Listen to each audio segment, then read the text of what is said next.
Blessed morning. Happy Sunday. Yan, bangon, kilos. Dahil bawat bangon mo, may halaga. Kaya kilusan ng kilusan. So, kikilos tayo magluluto.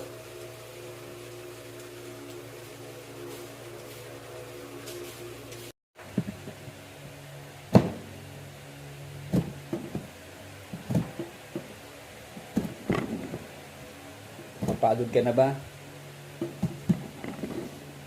Minsan, masarap mapagod. Lalo na kung dahilan ng pagkapagod mo is yung pagkilos mo at paggawa mo. Mahirap yung napapagod ka nung wala ka namang ginagawa at hindi ka kumikilos. Sa dami ng laban na napagod ka. Sa dami ng sinubukan na natalo ka.